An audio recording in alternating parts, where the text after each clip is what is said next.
Hola, ¿qué tal? Bienvenidos a un nuevo video de Medicina In Situ. El día de hoy vamos a hablar de una patología muy interesante como lo es la fiebre reumática. Los temas que vamos a abordar el día de hoy en esta primera parte van a ser la definición, la fisiopatología y el cuadro clínico de estos pacientes. Y en una segunda parte veremos el diagnóstico, cuál es el manejo de estos pacientes, que por lo general suele ser un tanto complejo ya que tiene muchos factores. Y por último, algunos mensajes para la casa para que quede todo muy claro. Entonces, empecemos con la definición de esto. Sin embargo, antes vamos a recordar una frase de Ernest Charles Lassigge que decía que la fiebre reumática lame las articulaciones pero muerde el corazón. Este es una frase que vamos a ir entendiendo a lo largo de la clase, pero que sin embargo al leerla ya nos podemos dar cuenta de qué va la cosa. Bien, la definición de la fiebre reumática como tal, existen muchas definiciones, sin embargo esta me pareció la más completa. Es una enfermedad inflamatoria sistémica caracterizada por la existencia de lesiones a diferentes niveles, como pueden ver acá, a nivel de corazón, articulaciones, sistema nervioso central, piel y tejido celular subcutáneo. Se podría decir entonces que es una enfermedad inflamatoria sistémica del tejido conectivo. Acá lo que acabamos de hacer es hablar sobre la definición propia de la fiebre reumática. Pero tenemos que entender que la fiebre reumática tiene un antes, tiene un pasado oscuro que se caracteriza por una infección. ¿Correcto? Específicamente, ¿qué infección? Una infección faríngea por un estreptococo beta hemolítico del grupo A. Acá lo que nos estamos refiriendo es a una bacteria cuya característica principal es que es una bacteria gram positiva, ¿correcto? Nos dice acá que es una secuela. Esto muchas veces también se incluye en la definición de la propia fiebre reumática. Entonces, si tuviéramos que entender esto bajo una línea del tiempo, vamos a decir que primero no tenemos la fiebre reumática, sino que primero tendremos una infección faríngea por un estreptococo beta hemolítico del grupo A. Así se llama el agente. Luego de que nosotros tenemos esta infección, pues se podría dar un buen control de esta infección, y ahí terminaría nuestra línea del tiempo y el paciente no tendría ninguna complicación. Pero ¿qué pasa? Que este es un problema de salud pública y termina siendo que esta enfermedad pues no se controla y termina habiendo un fracaso profiláctico en el tratamiento de esa infección, lo cual termina como resultado que dando una fiebre reumática. Bien, entonces tenemos que entender el concepto de que la fiebre reumática tiene un pasado. ¿Y cuál es ese pasado? En una secuela por una infección faríngea por el agente estreptococo beta hemolítico de grupo A, y que puede afectar, como hemos visto acá, a diferente nivel, ¿correcto? A diferentes niveles. Y les voy adelantando que pues la edad de presentación va entre los 5 a los 15 años. Se los adelanto porque pues va a ser importante para las siguientes diapositivas. Bien, ahora pasemos a hablar de la fisiopatología de la fiebre reumática, donde acá he puesto 6 puntos que nos van a ayudar a comprender muy bien todos los pasos a seguir hasta la formación de la respuesta autoinmunitaria y posteriormente los síntomas. Sin embargo, para que no sean pues tantos pasos, que como ya van a ver es más corto de lo que puede parecer. Quiero que comprendan que dentro de la fisiopatología de la enfermedad están involucrados diferentes factores ambientales como susceptibles del paciente que nos ayudan pues a una mayor progresión de la enfermedad. Y luego de que estos factores entran en juego, pues se produce lo que es la infección de la cual ya hemos hablado. Entonces generalmente solamente estaríamos hablando de 4 pasos, que es lo que vamos a tocar. La adhesión e invasión de la bacteria, el estímulo antigénico que esto significa para nuestro sistema inmune, el mimetismo molecular, que lo vamos a tocar de una manera muy específica porque es algo importantísimo, y finalmente, cómo la respuesta autoinmunitaria va a ser la encargada de la generación de los síntomas que se presentan en el cuadro clínico de estos pacientes. Entonces, antes de revisar toda esta cascada, que como les digo es más simple de lo que parece, pues conozcamos un poco más de cerca a nuestro agente etiológico, es decir, a nuestro Streptococcus beta hemolítico del grupo A, o también lo podemos llamar Streptococcus pyogenes, ¿correcto? Es lo mismo. Entonces, en este diagrama lo que tenemos es una gráfica que nos señala que existe una cápsula, una pared y una membrana celular. Y todos los diferentes componentes que tenemos aquí, ¿correcto? Pero vamos primero a entender algo, y es que toda la patogenia que tiene el Streptococcus pyogenes se lo debe a diferentes moléculas. Moléculas como pueden ser toxinas y como pueden ser enzimas o enzimas complejas. Por el lado de las toxinas tenemos a estas dos y estas dos enzimas, que son las principales, ¿correcto? Entonces, yendo a hablar un poco de estas, las exotoxinas pirogénicas son aquellas exotoxinas que le van a dar la capacidad a la bacteria de generar una respuesta febril, ¿okay? De generar básicamente la fiebre. Y tiene otras propiedades como el que pueda generar reacciones eritematosas, que pueda dar efectos citotóxicos, etc. Pero lo principal, siempre lo que se menciona es la fiebre. Luego, estamos hablando de una bacteria cuyo nombre es Streptococcus beta hemolítico del grupo A. Centrándonos en la palabra hemolítico, claramente estamos hablando de hemólisis. Y en estos casos tenemos a dos, a la streptolicina O y a la streptolicina S. Estas dos son las hemolicinas de esta bacteria, ¿correcto? Y como ya he mencionado, tienen la capacidad de hemólisis. ¿Y cuál es la importancia y por qué prefiero poner acá la O que porque a la S no? Pues porque una vez de que esta streptolicina O hace contacto con nuestro sistema inmune, este va a responder, nuestro sistema inmune responde con la generación de un anticuerpo. ¿Cómo se llama este? La anti-streptolicina O. Y aparte de que este anticuerpo pueda frenar la acción de hemólisis de la streptolicina O, también es importante en el suero del paciente, ya que niveles elevados de este anticuerpo nos indica una infección reciente por Streptococcus pyogenes, ¿correcto? Ahora, pasando a las enzimas, tenemos a la hialuronidasa, que en términos simples lo que hace es romper el ácido hialurónico. ¿Qué es lo que hace el ácido hialurónico en esta patogenia? Pues nos tenemos que preguntar dónde es el sitio principal del ácido hialurónico en todo nuestro cuerpo. Y, oh sorpresa, es en el tejido conectivo. Entonces, ¿se acuerdan de la definición al principio de la enfermedad? Esta es una enfermedad inflamatoria que ataca a muchos sistemas. ¿Qué sistemas? Lo que finalmente termina involucrando en conjunto a lo que viene siendo el tejido conectivo. Entonces, si nosotros tenemos una enzima que básicamente rompe este componente, lo que va a generar es que la bacteria pueda expandirse de manera más fácil hacia el tejido conectivo, porque pierde su protección. Y por último tenemos a la streptokinasa. La streptokinasa lo que hace principalmente es activar enzimáticamente al plasminógeno. Activa al plasminógeno para que éste pueda degradar la fibrina. Todos estos componentes como el plasminógeno y la fibrina se encuentran dentro de todo el proceso de la hemostasia, que pues no voy a explicarlo acá porque el proceso es muy amplio, pero de manera muy sencilla tenemos que entender el contexto. Nosotros nos encontramos en una infección bacteriana.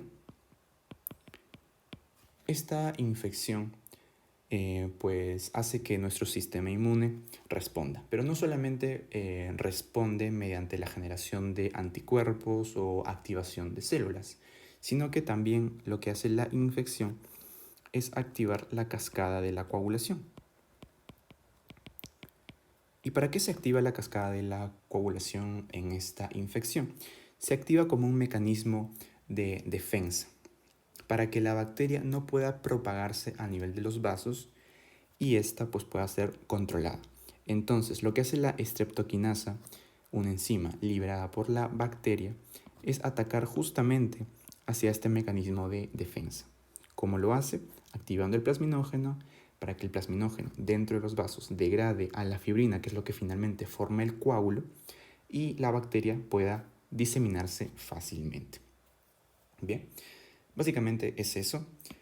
Y ahora, hablando de este diagrama puntualmente, ya hemos dicho que tenemos una cápsula, una pared, etcétera, y los diferentes componentes. De todos estos componentes, quiero que nos centremos en uno principal, que es la proteína M. A la proteína M se le ha estudiado bastante, es la más estudiada en toda la patogenia de la fiebre reumática. ¿Por qué? Por sus diferentes características. Esta es una proteína que cumple características antifagocíticas, tiene características citotóxicas y funciona como un antígeno. Son las características más llamativas, sin embargo la principal, y es algo que debemos tener muy en cuenta, es el mimetismo molecular. Se estarán preguntando qué rayos es el mimetismo molecular, pues se los explico nada más en la siguiente diapositiva. Sin embargo, esto nos ha servido para darle un brochazo general a esta bacteria para conocer sus toxinas, sus enzimas que se incluyen en la patogenia y que son importantes, pero como les digo, si nos tenemos que quedar con algo ahora es con la proteína M y con su relación con el mimetismo molecular. De una manera más específica, tenemos acá a la que habíamos señalado nuestra proteína M. Correcto, nuestra proteína M dentro de toda la patogenia actúa de esta manera. Tenemos nosotros la infección por la bacteria y esta proteína M va a ser reconocida por nuestro sistema inmune. ¿Vale? Tenemos nuestra bacteria que se va a expresar a través de sus diferentes moléculas, pero acá tenemos a la proteína M. Esta proteína M, como les mencionaba, es reconocida por nuestro sistema inmune. Una vez que nuestro sistema inmune reconoce a esta proteína M, la reconoce como algo extraño, como un antígeno. Entonces, ¿cuál va a ser su respuesta? Va a ser atacarla a través de la generación de anticuerpos. Y hasta el momento todo parecería bonito, qué es lo que tenga que pasar y no pasaría nada. Sin embargo, el problema viene aquí. El problema viene en que esta proteína M se parece bastante, ya sea de manera química o de manera física, a diferentes antígenos, diferentes proteínas que nosotros podemos tener a nivel de tejido cardíaco, a nivel de piel, a nivel sinovial, etc. Entonces, como la similitud es tanta, estos anticuerpos se confunden, colapsan y ya no solamente van a atacar a la que piensan que es la proteína M, sino que también van a atacar a diferente nivel a nuestras propias proteínas, a nuestros propios antígenos, a diferentes tejidos. Y ahí está la patogenia principal de la enfermedad. ¿Correcto? Otra manera de explicarlo es a través de este gráfico que hice por aquí, donde pues lo que hace es simular este cuadro de aquí, donde igualmente se destaca a la proteína M. Y si queremos entender a la proteína M como de una morfología circular, tiene epítopos, que básicamente son porciones de antígenos que son reconocibles en diferentes tejidos y que pues se ataca. Pero la idea que quiero que se lleven de todo esto es que la proteína M es la involucrada en el mimetismo molecular. que nuestro sistema inmune la reconoce, pero como esta proteína M es tan parecida a otras proteínas que tenemos en diferentes tejidos, como podemos ver acá, pues terminan atacándonos, haciendo una reacción autoinmune, ¿correcto? Eso es lo principal. Y ahora la podemos explicar ya toda la cascada fisiopatológica de la fiebre reumática, ahora sí con todos los conceptos claros. Y vamos a comenzar hablando de la adhesión e invasión, porque pues toda bacteria para comenzar su proceso patológico tiene que hacer contacto con nuestro epitelio. Específicamente con qué epitelio lo hace el Streptococcus pyogenes, lo va a hacer a través del epitelio faríngeo, ¿correcto? Esta bacteria también ataca a nuestro epitelio cutáneo, pero la única, o lo que se sabe hasta el momento es que el único epitelio donde ataca esta bacteria y que logra conseguir todo el cuadro de fiebre reumática es el epitelio faríngeo. Sigue en discusión si es que la infección hacia un epitelio cutáneo genera toda esta patología. Sin embargo, lo que se sabe hasta ahora es que es solamente el faríngeo. Bien, entonces esta bacteria, que por cierto, gas significa estreptococo del grupo A, ¿correcto? Se adhiere a nuestro epitelio y posteriormente lo invade. Y acá está lo que les contaba. Esta bacteria, a través de sus diferentes moléculas, se presenta a nuestro sistema inmune. Se presenta, por ejemplo, a las células B y a los macrófagos. A las células B a través de su receptor de células B y los macrófagos que posteriormente, a través de su complejo mayor de histocompatibilidad, lo presentan a la célula T. Y como dije, si lo separáramos por toda esta línea, esto estaría correcto. Esto sería el procesamiento normal de cualquier infección. Pero ¿qué pasa? Que dentro de todas las moléculas que ha secretado la bacteria se encuentra la proteína M. ¿Y esta proteína M de qué era la encargada? Del mimetismo molecular. Entonces, una vez que ya se ha presentado esto, no hay vuelta atrás. Las reacciones que generen estas células de nuestro sistema inmune, como la célula B, como la célula T, van a estar cruzadas o van a estar alteradas.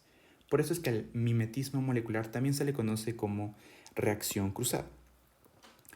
Entonces, sigamos con nuestro esquema y vamos a decir que la célula B, como nosotros sabemos, a través de las células plasmáticas, van a generar anticuerpos. Pero los anticuerpos que van a generar con la ayuda de las células T ya activadas van a ir en contra de diferentes tejidos, tejidos como el corazón, el cerebro, articulaciones, piel, etc. Bien, entonces hemos pasado por todos los pasos que dijimos al principio de la fisiopatología: adhesión e invasión de la bacteria, el procesamiento y presentación antigénica, luego el mimetismo molecular y cómo este mimetismo molecular condiciona a una formación de anticuerpos que van a ir en contra de nuestros propios proteínas a nivel de nuestros tejidos normales, lo cual conocemos pues como una reacción autoinmune. Y ahí está, pues todos los procesos que dijimos al principio. Y pues esta es la imagen clásica de una infección faríngea por estreptococo beta hemolítico del grupo a través de una faringoamigdalitis, ¿correcto? A este nivel. Y pues a manera de resumen, en este cuadro lo que podemos ver es básicamente todo nuestro proceso. Factores ambientales que van a actuar en un huésped susceptible. Este huésped, pues, antes de que se me olvide, pues los factores ambientales que pueden estar incluidos son principalmente hacinamiento, pero también se pueden relacionar otros factores como pues factores de vida precaria. Entonces, en un huésped susceptible pueden suceder múltiples infecciones de este agente, pero puede haber una que tenga una cepa con diferentes factores de virulencia específico, lo cual conlleve a un primer episodio de fiebre reumática de presentación aguda. Pero para que llegue a todo este primer episodio han tenido que pasar los mecanismos que ya hemos descrito, como el mimetismo molecular, la respuesta inmune, factores del huésped que se suman, etc. Entonces, después de este primer episodio de fiebre reumática, tendríamos que controlarlo, como lo vamos a ver, pero si es que siguen habiendo infecciones, llega a una cardiopatía reumática y ya el manejo es distinto y hay mayor riesgo, ¿correcto? Entonces, esto ha sido el brochazo general de la fisiopatología de la fiebre reumática. Bien, ahora hablemos del cuadro clínico de la enfermedad, donde vamos a presentar 3 puntos importantes, comenzando con el periodo de latencia, las formas de presentación y las manifestaciones clínicas más frecuentes vistas a manera de un podio, que se los voy a revelar más adelante. Algo a tener en cuenta sobre las formas de presentación es que van a presentarse en diferentes escenarios, ya sea por ejemplo un escenario de emergencia o un escenario de consulta externa, ¿correcto? Varía, depende de qué forma estamos hablando. Bien, entonces comencemos con el periodo de latencia. El periodo de latencia se define como aquel periodo de tiempo entre la infección que se presenta y la aparición de síntomas relacionados con la enfermedad en cuestión, en este caso fiebre reumática. Se dice que el periodo de latencia en este caso es de 2 a 3 semanas, ¿correcto? A medida vaya pasando la clase, vamos a ver que este periodo de latencia en ciertos casos puede cambiar. Sin embargo, si nos encontramos frente a una pregunta de examen o frente a una, por ejemplo, rotación clínica, la respuesta sí va a ser de 2 a 3 semanas. Quiero que se queden con eso, ¿bien? Las formas de presentación son 3, tal cual como podemos ver acá, una presentación aguda, recurrente y otra crónica. Algo que quiero mencionar y que quede muy claro es que estas formas de presentación tienen 2 características importantes.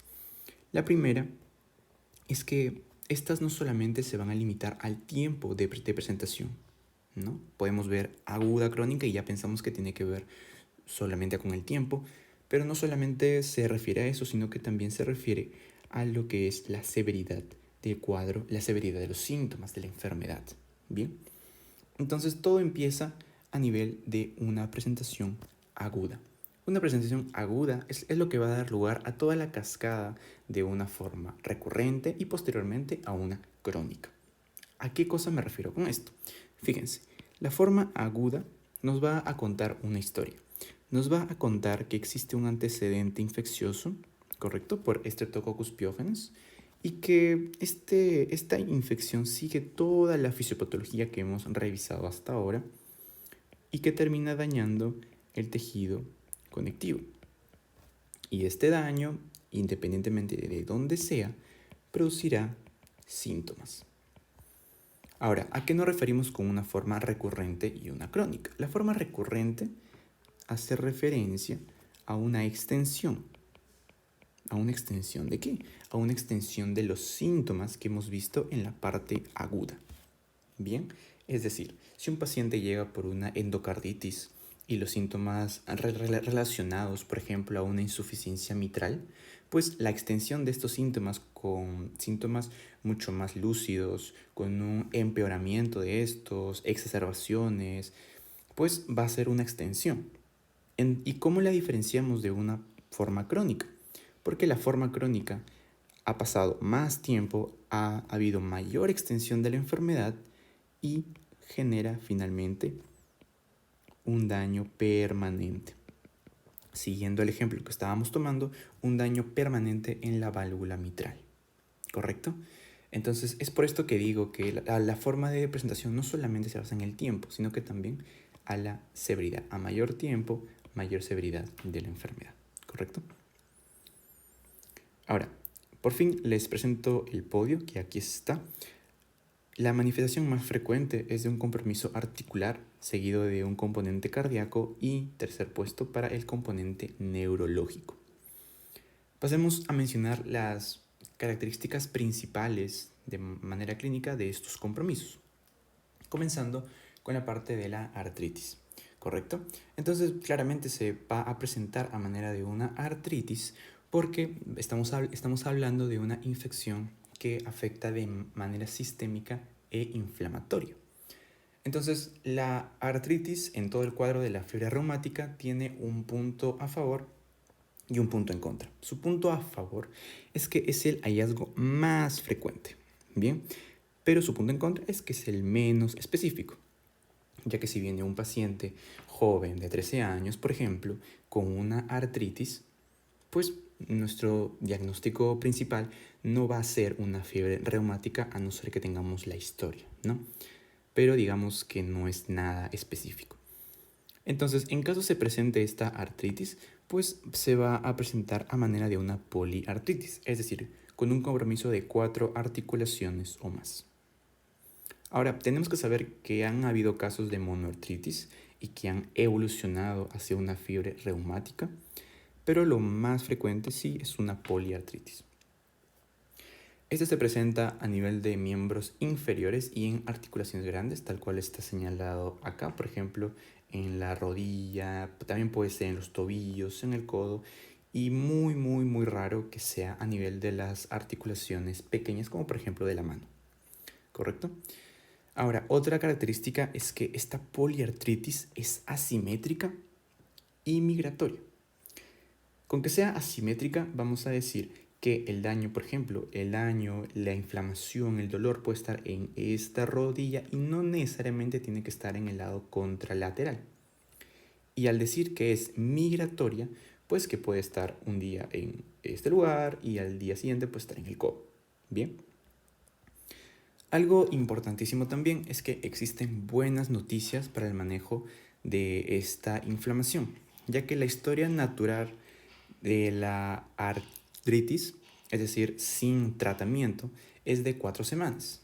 Y en 4 semanas estos pacientes evolucionan de una manera buena. Es decir, la recuperación es completa y no hay secuelas. Por eso se dice que tiene un buen pronóstico. Ahora, algo a mencionar también es que no solamente habrá inflamación, sino también dolor. Y el manejo del dolor en estos pacientes mientras pasan estas 4 semanas es con ácido acetil salicílico, que a más allá de un manejo, ¿correcto? Es un signo de esta artritis en el cuadro de una fiebre reumática, porque la respuesta a los salicilatos es en verdad muy buena. Más o menos esta respuesta se ve a las 48 horas y en caso no haya una buena respuesta, nuestra sospecha diagnóstica de fiebre reumática como que se va alejando. Bien. Y esas básicamente vienen a ser la presentación clínica de la artritis en una fiebre reumática. Y existe un hallazgo muy poco frecuente que viene a ser la artropatía de Yacut o también llamada artropatía crónica post-fiebre reumática, que sigue o que su fisiopatología se explica de la siguiente manera. Como sabemos, tenemos nosotros la inflamación. Esta inflamación, esta artritis se resuelve en 4 semanas, pero en caso esta inflamación siga en el tiempo, sea persistente, esto va a terminar causando daño articular, que se expresa mediante osteopenia y mediante erosiones. Esto termina dañando el hueso y finalmente llegan a deformidades por lo general de la mano, de estas articulaciones pequeñas. Entonces, las deformidades más frecuentes pues pueden ser, por ejemplo, dedos en cuello de cisne. También puede ser, por ejemplo, desviación cubital, entre otras. Bien, entonces es importante tener en cuenta los cambios desde un punto de vista radiológico y las deformidades que podemos ver a simple vista. En esta imagen, por ejemplo, podemos ver claramente una desviación cubital en ambas manos, una desviación hacia la izquierda y que pues presenta los dedos en cuello de cisne, como podemos ver básicamente en todos los dedos de este paciente. Y en una radiografía de mano podemos ver la osteopenia marcada, tal que aquí, por aquí. Bien, entonces esta viene a ser la fisiopatología de la artropatía de Yakut, pero como les menciono, es muy poco frecuente. El compromiso cardíaco, al igual que el compromiso articular, va a tener un componente inflamatorio. De tal manera vamos a hablar de una carditis. Ahora, una característica crucial e importante del compromiso cardiovascular en una fiebre reumática es que este puede afectar a las tres capas conformantes del corazón. Es decir, hablamos de pericardio, miocardio y endocardio. Y acá es donde introducimos el término de pancarditis. ¿Qué quiere decir esto? Que se afectan las tres capas. Esta es la presentación clásica. De tal manera se entiende que un pericardio inflamado dará clínica de pericarditis, un miocardio inflamado, miocarditis, y una endocarditis consecuentemente.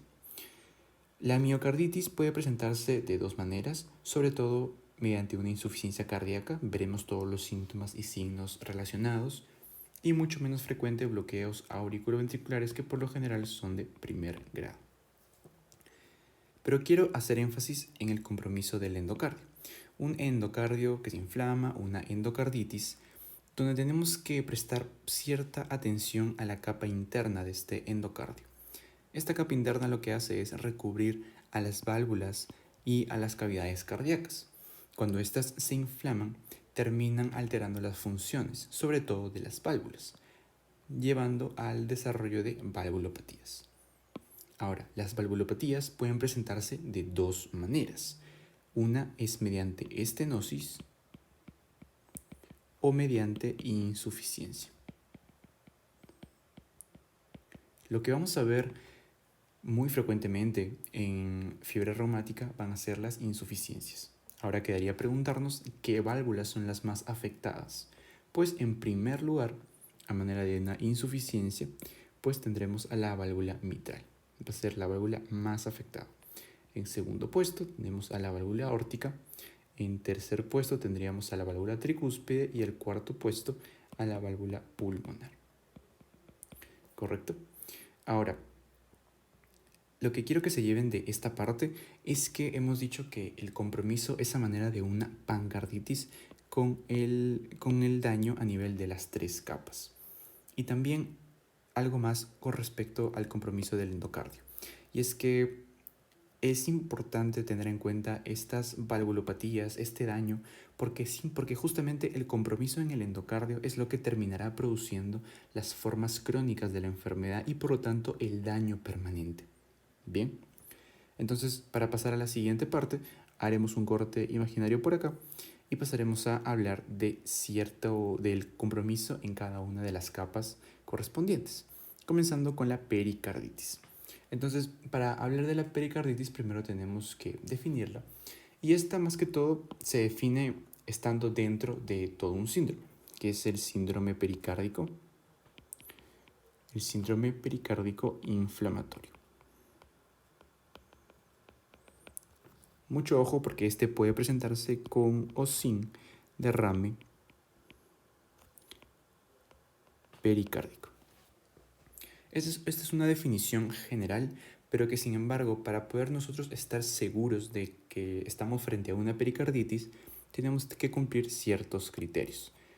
Existen 4 criterios principales que pasaremos a mencionar para saber que estamos frente a una pericarditis verdadera.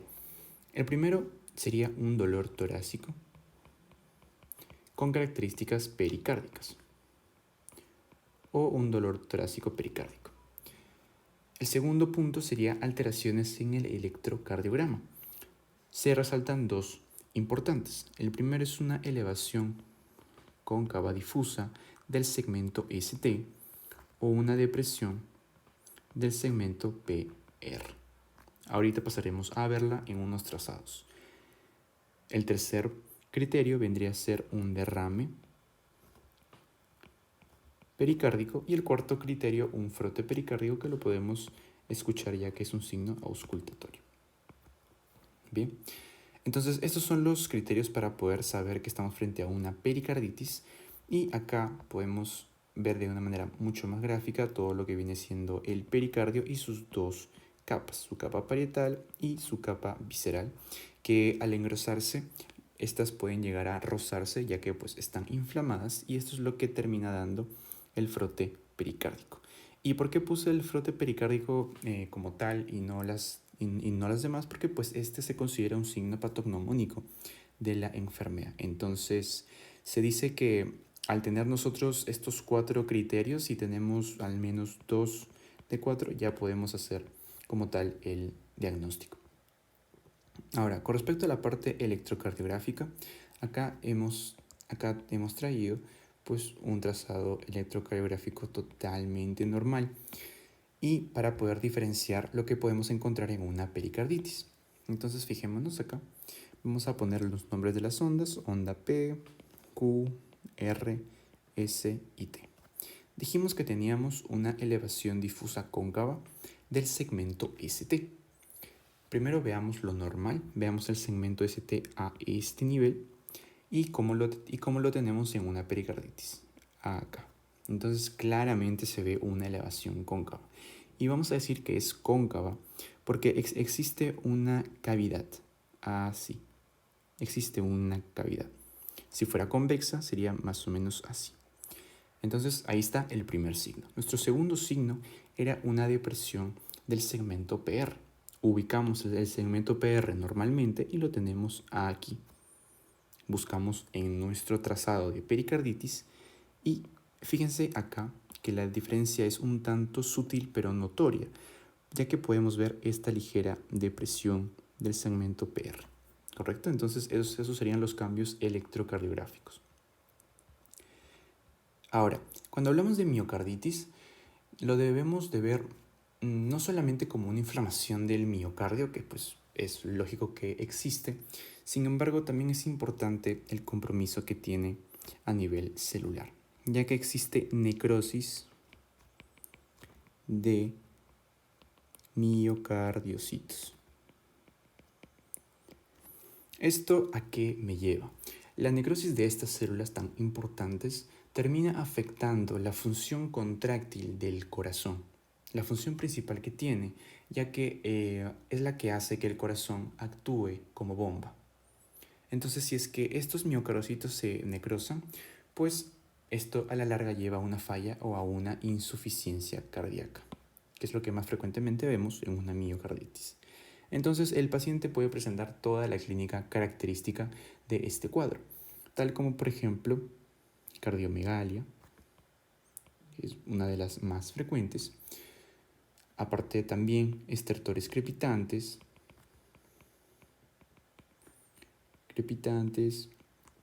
puede haber disnea de esfuerzo, puede haber edemas en miembros inferiores y etc. Es importante reconocer estos signos, sobre todo pues cuando nos hablan de una insuficiencia cardíaca. Esos son los principales, pero existen otros varios. Ahora, como les mencioné, había un hallazgo también, como son los bloqueos auriculoventriculares, que son mucho menos frecuentes que esta presentación clásica de la miocarditis a través de una insuficiencia cardíaca. Pero solamente para mencionarlo, ya que todas estas alteraciones de bloqueos y demás son un cuadro muy extenso. Pero para recordar tenemos que saber que son 3 grados. El cuadro que más se presenta en una fiebre reumática de los reportes que se han hecho, pues son los bloqueos auriculoventriculares de primer grado. ¿Y cómo se ve esto? Pues en este trazado lo podemos graficar. Fíjense acá. Tenemos acá a nuestra onda P, Q, R y S. Bien, entonces, ¿cómo sabemos nosotros que nos encontramos frente a un bloqueo auriculoventricular de primer grado? Pues es este tipo en específico, el de primer grado, se caracteriza por una prolongación del intervalo PR. Es decir, todo esto que está marcado en azul es el intervalo PR. ¿Vale? Vemos que toda esta distancia se encuentra muy alargada del intervalo PR. Básicamente con eso nos damos cuenta que que es de primer grado. Y ya luego el segundo y tercer grado tienen características diferentes, pero es importante entender que pueden tener ciertas similitudes. Ahora, cuando hablamos de las valvulopatías, tenemos que tener en cuenta dos cosas. La primera, como ya les dije, que puede presentarse a manera de estenosis o a manera de insuficiencia, siendo la principal alteración a nivel de la válvula mitral. Es la más comprometida. Y más o menos este cuadro nos va a servir para entender la diferencia entre una estenosis y una insuficiencia. Comencemos entendiendo la estenosis, por si no ha quedado muy claro. Pongamos como ejemplo a este nivel, donde tenemos nuestra válvula mitral. Imaginemos que el diámetro con el cual pasa el flujo desde la aurícula izquierda hacia el ventrículo izquierdo es más o menos este diámetro, ¿correcto? En una estenosis el diámetro se reduce y sería más o menos este. Entonces, lo que tenemos aquí es que existe una falla en la apertura de toda esta válvula. Por lo tanto, el flujo que pasa desde la aurícula hacia el ventrículo izquierdo va a ser menor. Lo que esto termina causando es un aumento de presión en la aurícula izquierda, ¿correcto? Eso en cuanto a la estenosis. Y cuando hablamos de una insuficiencia, igualmente hablando en este ejemplo de la válvula mitral, pues el paso a través de este diámetro de la válvula va a ser normal. La sangre va a pasar y todo el flujo sanguíneo se quedará acá en el ventrículo izquierdo. Pero ¿qué va a pasar acá? En una insuficiencia está comprometida el cierre de la válvula posterior a que el flujo ya pasó hacia donde tenía que ir. En este caso pasó la sangre desde la aurícula izquierda hacia el ventrículo izquierdo, pero cuando a la válvula le toca cerrarse, no se cierra por completo. Entonces toda la sangre que se encuentra por aquí ve que todavía tiene un pequeño espacio para salir y ocurre el fenómeno de regurgitación. ¿Okay? Esto es lo que conocemos como regurgitación, que se va a dar en las insuficiencias. ¿Okay? Entonces esto nos ha servido para diferenciar las estenosis de las insuficiencias. ¿Okay? Espero haya quedado un poco más claro. Y bueno, entonces, a grosso modo, eso ha sido la explicación de las principales manifestaciones clínicas cardiovasculares en la fiebre reumática. Como hemos visto, todo se explica a través de las 3 capas que se comprometen, a manera de una pancarditis, y a partir de eso podemos sacar los diferentes signos y síntomas. Bien, entonces ahora pasemos a hablar del compromiso neurológico de la fiebre reumática. Y casi como un único componente tendremos a la coria, ¿correcto? Esta es a manera de una coria adquirida, o también llamada coria de Sydenham, que tenemos que diferenciar de la coria de Huntington, que es pues congénita. Esta es la coria de Sydenham, que también puede recibir diferentes nombres, como la coria de baile del zambito, que es lo que tenemos graficado justamente acá, que es pues a manera de un baile. Sin embargo, lo que estamos viendo acá no es un baile, sino que son los movimientos coriformes, los cuales pasaremos a hablar en un segundo. Al estar en tercer puesto, pues claramente no son las más frecuentes, ya que terminan conformando del 10 al 30% de los casos, y en algunos casos también pues terminan siendo la única manifestación de fiebre reumática. Por eso es importante sospecharlo, es importante tener una buena historia clínica para poder pensar en ciertas opciones. En cuanto a la presentación clínica de esta enfermedad, de este signo de fiebre reumática, pues es muy rara que este signo aparezca luego de los 20 años. Por lo tanto, nuestros pacientes siempre van a ser pacientes pediátricos.